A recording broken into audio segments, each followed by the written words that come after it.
Hi friends, ಇದು ನಮ್ಮ 2ನೇ ದಿನದ ಟ್ರಿಪ್ ಆಗಿರುತ್ತೆ. ಬೀಚ್ ವ್ಯೂ ಮುಗಿಸ್ಕೊಂಡು ನಾವು ಕೊನಾರ್ಕ್ಗೆ ಟೂರಿಸ್ಟ್ ಪ್ಯಾಕೇಜ್ ತೊಗೊಂಡಿದ್ವಿ. ಹಾಗೆ ಟೂರಿಸ್ಟ್ ಪ್ಯಾಕೇಜಲ್ಲಿ ಅವ್ರದ್ದೇ ಬಸ್ಸಲ್ಲಿ ನಮ್ಮನ್ನು ಕರ್ಕೊಂಡೋದ್ರು. ಇದು ಮೊದಲನೇ ಪ್ಲೇಸು ಕೊನಾರ್ಕ್ ಸೂರ್ಯ ದೇವಾಲಯ. ನಿಮಗೆಲ್ಲ ಗೊತ್ತಿರ್ಬೋದು, ಇದು 13ನೇ ಶತಮಾನದಲ್ಲಿ ಪೂರ್ವ ಗಂಗಾ ರಾಜವಂಶರಾದಂತಹ ಮೊದಲನೇ ರಾಜ ನರಸಿಂಹ ದೇವರವರು ಕಟ್ಟಿಸಿರೋ ಅಂಥದ್ದು. ಈ ದೇವಸ್ಥಾನದ ಸ್ಪೆಷಲ್ ಏನಪ್ಪ ಅಂತಂದರೆ, ಇದೊಂಥರ ರಥದ ದೇವಸ್ಥಾನ ಅಂತಲೇ ಹೇಳ್ಬೋದು. ರಥದ ಮಾದರಿಯಲ್ಲಿ ಕಟ್ಟಿದ್ದಾರೆ. ರಥದ ಒಂದು ಬದಿಲಿ 12 ಚಕ್ರಗಳನ್ನ ಮಾಡಿದಾರಂತೆ, ಮತ್ತು ಇನ್ನೊಂದು ಕಡೆ 12, ಟೋಟಲ್ 24 ಚಕ್ರ ಇದ್ದಾವೆ. ಹಾಗೆಯೇ ಈ ರಥದ 7 ಅಶ್ವಗಳು ಎಳೆಯುವಂತೆ ಫ್ರಂಟಲ್ಲಿ ಕಟ್ಟಿದ್ದಾರೆ. ನೀವು ನೋಡ್ತಾ ಇರ್ಬೋದು, ವಿಡಿಯೋದಲ್ಲಿ ಕಾಣಿಸ್ತಾ ಇದೆ.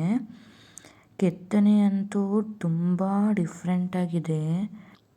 ಒಂದೊಂದು ಸ್ಟೆಪ್ಪಲ್ಲೂ ಕೂಡ ಒಂದೊಂದು ರೀತಿಯಲ್ಲಿ ಕೆತ್ತನೆ ಮಾಡ್ಕೊಂಡು ಹೋಗಿದ್ದಾರೆ. ಪ್ರತಿಯೊಂದನ್ನು ಕೂಡ ನಾವು ಡೀಪಾಗಿ ನೋಡ್ತಾ ಹೋದರೆ ಒಂದೊಂದು ಕೂಡ ಒಂದೊಂದು ಸ್ಟೋರಿ ಇದೆ ಅಂತ ನಮಗೆ ತಿಳಿಯುತ್ತೆ. ಹಾಗೆಯೇ ಅಲ್ಲಿ ಪೂರ್ತಿ ವಿಡಿಯೋ ಮಾಡ್ಕೊತಾ ಹೋಗಿದ್ದೀನಿ ನೋಡಿ.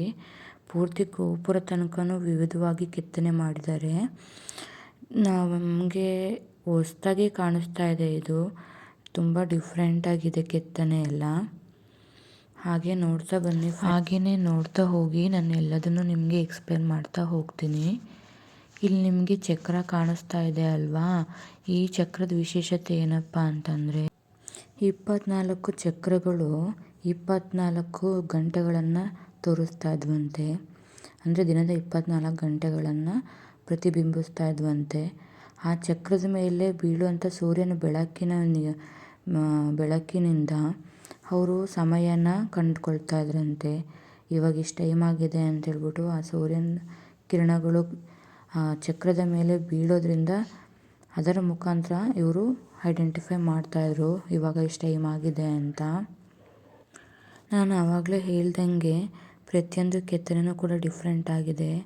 ಕೆಳಗಡೆ ಆನೆಗಳು, ಜಿಂಕೆಗಳು, ಅನಿಮಲ್ಸು ಮಕ್ಕಳಿಗೆ ಇಷ್ಟ ಆಗೋ ಥರ ಕೆತ್ತಿದ್ರೆ, ಸೆಕೆಂಡ್ ಸ್ಟೆಪ್ಪಲ್ಲಿ ನಾಟ್ಯ ಕಲೆಗಳು, ಈ ಥರ ಸಂಗೀತ, ನೃತ್ಯ, ಲಲಿತ ಕಲೆ, ಕುಸ್ತಿ, ಈ ಥರ ವಿವಿಧವಾದಂತಹ ಕೆತ್ತನೆಗಳನ್ನು ಮಾಡಿದ್ದಾರೆ. ಹಾಗೆಯೇ ಇನ್ನು ಬೇರೆ ಬೇರೆ ಸ್ಟೆಪ್ಗಳಲ್ಲಿ ಸೂರ್ಯನದು ಬಾಲ್ಯಾವಸ್ಥೆ, ಪ್ರೌಢಾವಸ್ಥೆ, ಅದೇ ಥರ ಎಲ್ಲ ಥರ ಕೆತ್ತನೆ ಮಾಡಿದ್ದಾರೆ. ಆಮೇಲೆ ನೋಡ್ಬೋದು, ಇನ್ನು ಇದು ಸೆಕ್ಷುಯಲ್ಲಾಗಿ ಯಾವ ಥರ ಭಂಗಿಗಳಿದ್ದಾವೆ ಅದನ್ನು ಕೂಡ ಕೆತ್ತನೆ ಮಾಡಿದ್ದಾರೆ. ಅದು ರೀಸನ್ ಬಂದು ಆವಾಗಿನ ಕಾಲದಲ್ಲಿ ಯುದ್ಧಗಳೆಲ್ಲ ಜಾಸ್ತಿ ಆಗ್ತಾಯಿತ್ತು. ಪುರುಷ ಸಂತತಿ ಕಡಿಮೆ ಇರೋದ್ರಿಂದ ಭಂಗಿಗಳ ಬಗ್ಗೆ ತಿಳುವಳಿಕೆ ಮೂಡಿಸ್ಲಿಕ್ಕೋಸ್ಕರ ಆ ರೀತಿಯನ್ನು ಕೆತ್ತನೆ ಮಾಡಿದ್ದಾರೆ ಅಂತ ಹೇಳಿದ್ರು. ಹಾಗೆ ಈ ದೇವಸ್ಥಾನದ್ದು ಇನ್ನೊಂದು ವಿಶೇಷತೆ ಏನಪ್ಪ ಅಂತಂದರೆ, ಮೇಲ್ಗಡೆ ದೇವಸ್ಥಾನದ ಗೋಪುರದ ಶಿಖರವನ್ನು ಅಯಸ್ಕಾಂತದಿಂದ ನಿರ್ಮಿಸಿದ್ದಾರಂತೆ. ಆ ಒಂದು ಗೋಪುರ ಇಡುವಾಗ ತುಂಬ ಜನ ಸಾವನ್ನಪ್ಪಿದ್ದಾರಂತೆ.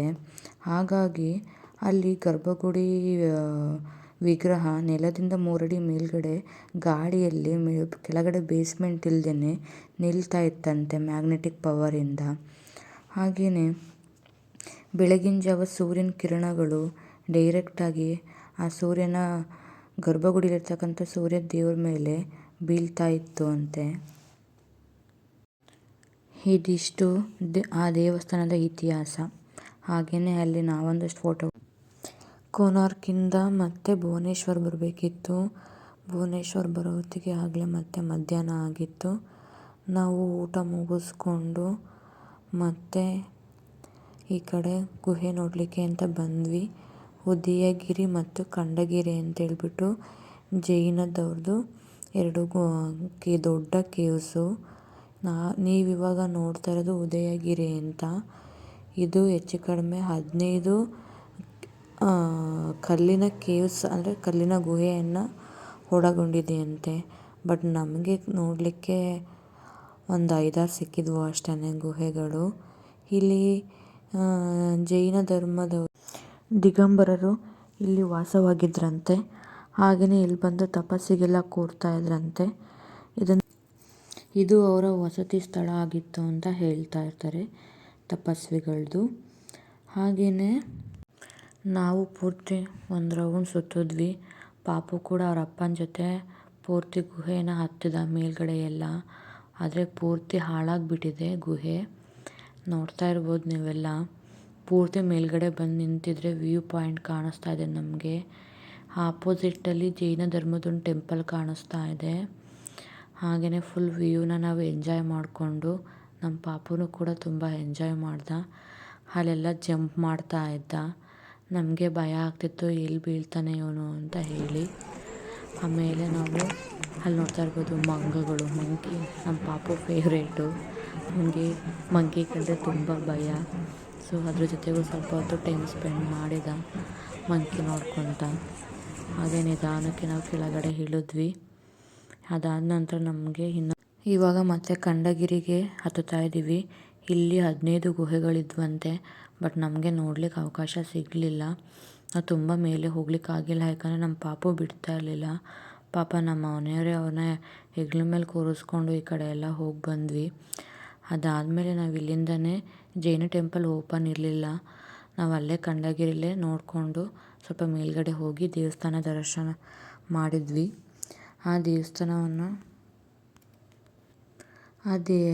ಜೈನ ಟೆಂಪಲ್ನ ಮಹಾಮೇಘವಾಹನ ದೊರೆ ಖಾರವೇಲನಿಂದ ನಿರ್ಮಿಸಲಾಗಿದೆಯಂತೆ. ಯಾವಾಗ ಅಂತೀರಾ? ಕ್ರಿಸ್ತಪೂರ್ವ 1ನೇ ಶತಮಾನದಲ್ಲಂತೆ. ನೋಡಿ ಆವಾಗಲೇ ಎಷ್ಟು ಟೆಕ್ನಾಲಜಿ ಇಂಪ್ರೂವ್ ಇತ್ತು ಅಂತ ಹೇಳಿ. ಇವಾಗ ನೀವು ನೋಡ್ತಾ ಇರೋದು ಲಿಂಗರಾಜು ಟೆಂಪಲ್ ಅಂತ ಹೇಳಿ. ಇದು 11ನೇ ಶತಮಾನದಲ್ಲಿ ಸೋಮವಂಶಿ ರಾಜ ಜಜಾತಿ ಕೇಶರಿ ಅವರು ನಿರ್ಮಿಸಿರೋಂಥದ್ದು. ಇದು ಆ್ಯಕ್ಚುಲಿ ಬಂದ ದೇವಸ್ಥಾನ ಶಿವ ಮತ್ತು ವಿಷ್ಣು ಇಬ್ಬರದು ಒಂದೇ ಕಡೆ ನೋಡೋಂಥದ್ದು. ಅಂದರೆ ಇಬ್ಬರು ಸಂಯೋಜನೆಗೊಂಡಿರೋಂಥ ದೇವಸ್ಥಾನ. ಹಾಗಾಗಿ ಈ ದೇವಸ್ಥಾನನ ಹರಿಹರ ಸಂಗಮ ದೇವಸ್ಥಾನ ಅಂತಲೂ ಕೂಡ ಕರೀತಾರೆ. ಅಂದರೆ ಅರ್ಧಮುಖ ಶಿವಂದು ಅರ್ಧಮುಖ ವಿಷ್ಣುದು ಸೇರಿ ಹರಿಹರ ದೇವಸ್ಥಾನ ಆಗಿದೆ. ನೆಕ್ಸ್ಟ್ ಬಟ್ ಲಾಸ್ಟ್ ಪ್ಲೇಸ್ ಯಾವುದು ಅಂತ ಇರ್ಬೋದು ಅಂತ ಗೆಸ್ ಮಾಡ್ತೀರಾ? ಅದೇ ಕಣ್ರಿ ನಮ್ಮ ಎಲ್ಲ ಮಕ್ಕಳು ಫೇವ್ರೇಟ್ ಪ್ಲೇಸ್ ಯಾವುದು ಹೇಳ್ರಿ? ಝೂ. ನಾವು ಕೂಡ ಝೂಗೆ ಬಂದೇ ಬಿಟ್ವಿ.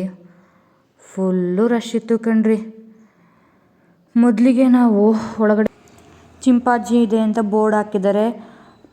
ನಮ್ಮ ಪಾಪು ಎಲ್ಲಿ ಅಂತ ಕೇಳಿದ್ರೆ ಅದನ್ನು ಹುಡ್ಕೋತಿ ಸಾಕಾಯ್ತು ಕಣ್ರಿ. ಆಮೇಲೆ ಅಲ್ಲೇ ಎಲ್ಲೋ ಕಾಣಿಸ್ತು ನೋಡಿದ್ವಿ. ಮುಂದೆ ಹಾಗೆ ನಮ್ಮ ಪಾಪು ನೋಡ್ಕೊತಾ ಕೂತ್ಕೋತು ಚಿಂಪಾಂಜಿ ಎಲ್ಲಮ್ಮ ಅಂತ. ಅದಾದಮೇಲೆ ಮುಂದೆ ಹೋಗ್ತೀವಿ. ಇನ್ನೂ ಯಾವುದೋ ಬೋರ್ಡ್ ಇತ್ತು ಬಟ್ ಅಲ್ಲಿ ಅನಿಮಲ್ಲೇ ಇರಲಿಲ್ಲ. ಸರಿಯಪ್ಪ ಅಂತ ಹಾಗೆ ನಡ್ಕೊತ ಹೋದ್ವಿ. ಇಲ್ಲಿ ನೋಡ್ರಿ ನಿಮ್ಗೆ ಯಾವ್ದು ಅನಿಮಲ್ ಕಾಣಿಸ್ತೈತ್ರಿ? Sea lion. ಇದು ಸೀ ಲಯನ್ ಅಂತೆ ಕಣ್ರಿ. ಇದನ್ನು ನೋಡಿಕೊಂಡು ನೋಡ್ರಿ ಹೆಂಗೆ ಮೇಲ್ಗಡೆ ಬರ್ತೈತೆ ಅದು. ಬಂದೇ ಬಿಡ್ತು ಸೀ ಲಯನು. ಇದನ್ನು ನೋಡ್ಕೊಂತ ಹಾಗೆ ಮುಂದೆ ಬಂದ್ವಿ. ಮುಂದೆ ಬಂದರೆ ಈ ಮಂಗಗಳ ಕಾಟ ಬೇರೆ ಕಣ್ರಿ. ಮಂಗಗಳನ್ನ ನಾವೇನು ಕಡಿಮೆನಾ ಅಂತೇಳ್ಬಿಟ್ಟು ಹೋಗೋ ಬರೋರ ಹತ್ರ ಎಲ್ಲ ಏನೇನು ಐಟಮ್ಸ್ ಇಟ್ಕೊತಾರೆ ಎಲ್ಲರ ಹತ್ರನೂ ಕಿತ್ಕೊಂಡು ತಿಂತಾಯಿದ್ವು. ಹಾಗೆ ನಾವು ಕೂಡ ಆ ಮಂಗಗಳನ್ನ ನೋಡ್ಕೊತ ನಮ್ಮ ಪಾಪನ ಮುಂದೆ ಕರ್ಕೊಂಡು ಹೋಗೇ ಬಿಟ್ವಿ. ಅದಾದಮೇಲೆ ಹೋಗ್ತಾ ನೋಡ್ತೀವಿ. ನಮಗಂತೂ ತುಂಬಾ ಭಯ ಆಗೋಯ್ತು. ಅಲ್ಲೇನಿತ್ತಪ್ಪ ಅಂತಂದರೆ ವೈಟ್ ಟೈಗರ್ ಸಿಕ್ಬಿಡೋದ. ಹೇಗಿದೆ ನೋಡಿ ನಮ್ಮ ವೈಟ್ ಟೈಗರು. ಪಾಪ ಅದ್ರ ಪಾಡಿಗೆ ಅದೊಂದೇ ಆಟ ಆಡ್ಕೋತಾ ಇದೆ ಕಣ್ರಿ. ಇಲ್ಲಿ ಎಲ್ಲ ಪ್ರಾಣಿಗಳು ಒಂದೊಂದೇ ಬಿಟ್ಟಿದ್ದಾರಪ್ಪ. ಅದು ಯಾಕೆ ಆ ಥರ ಮಾಡಿದಾರೋ ನಮಗಂತೂ ಗೊತ್ತಿಲ್ಲ. ಅದಾದಮೇಲೆ ಹಾಗೆ ಮುಂದೆ ಬಂದ್ವಿ. ಅಲ್ಲಿ ನೋಡಿದ್ರೆ ಅದು ಯಾವುದೋ ಬೋರ್ಡ್ ಹಾಕಿದ್ರು, ಅದು ನಮಗೆ ಕಾಣಿಸ್ಲಿಲ್ಲ. ನೆಕ್ಸ್ಟು ಫಾರೆಸ್ಟ್ ಡಾಗ್ನ ನೋಡ್ತಾ ನಿಂತ್ಕೊಂಡ್ವಿ. ಫಾರೆಸ್ಟ್ ಡಾಗೆಲ್ಲ ಅಲ್ಲಲ್ಲೇ ನೋಡಿ ಹೆಂಗೆ ಓಡಾಡ್ತಾ ಇದ್ದಾವೆ ಅಂತ ಫ್ರೀಯಾಗಿ. ಇವು ಮಾತ್ರ ಒಂದು 5-6 ಫಾರೆಸ್ಟ್ ಡಾಗ್ ಇದ್ವು. ಅದಾದಮೇಲೆ ಹಾಗೆ ಮುಂದೆ ಬರ್ತಾ ನಮ್ಮ ವೈಟ್ ಲಯನ್ ಸುಮ್ಮನೆ ಬೇಜಾರು ಮಾಡ್ಕೊಂಡು ಒಂದೇ ಬರ್ತಾ ಇದೆ. ಅದನ್ನು ನೋಡ್ಕೊತಾನೆ ನಿಂತ್ಕೊಂಡ್ವಿ ಅಲ್ಲೇ ಸ್ವಲ್ಪ ಹೊತ್ತು. ಪಾಪ ಅದು ನನಗೆ ಮಾತಾಡೋಕೆ ನನ್ನ ಜೊತೆ ಯಾರೂ ಇಲ್ವಲ್ಲ ಅಂತ ಬೇಜಾರು ಮಾಡ್ಕೊಂಡು ಒಂದೇ ಸುಮ್ಮನೆ ನಡ್ಕೊತಾ ಬರ್ತಾ ಇತ್ತು. ಸರಿಯಪ್ಪ ನಾವೇನು ಮಾಡೋಕ್ಕಾಗುತ್ತೆ ಅಂತ ನಾವು ಮುಂದೆ ಹೋದ್ವಿ. ನಿಮಗೆ ಗೊತ್ತು ಏನದು? ಎಲಿಫ್ಯಾಂಟ್. ನಮ್ಮ ಪಾಪ ಫೇವ್ರೇಟ್ ಎಲಿಫ್ಯಾಂಟು. ಅದು ನೋಡ್ಕೊತಾ ನಿಂತ್ಕೊಂಡು ಹಾಗೆ ಮುಂದೆ ಬಂದರೆ ಇದೇನಪ್ಪ ಇಷ್ಟೊಂದು ಮೊಸಳೆಗಳಿದಾವಲ್ಲ, ಇವೆ ನಿಜವಾಗಿರೋವ ಅಥವಾ ಸತ್ತೋಗಿರೋವ ಸುಮ್ಮನೆ ಇಟ್ಟಿದ್ದಾರೆ ಡಮ್ಮಿ ಪೀಸ ಅಂತ ಯೋಚನೆ ಮಾಡೋ ಅಷ್ಟರಲ್ಲಿ ಒಂದು ಮೊಸಳೆ ನಾನು ಜೀವಂತ ಮೊಸಳೆ ಅಂತ ಹೇಳ್ಬಿಟ್ಟು ನೀರೊಳಗಡೆ ಹೋಗ್ತಾ ಇತ್ತು ಕಣ್ರಿ. ನೋಡ್ತಾ ಇದ್ದೀರಲ್ವಾ. ಹಾಗೆ ಮುಂದೆ ಬಂತ ಯಾವುದಾದ್ರು ಡಿಫ್ರೆಂಟು ಉಸಿರು ಒಳ್ಳಿ ಮೊಸಳೆಯಲ್ಲಿ ವೆರೈಟಿಗಳು.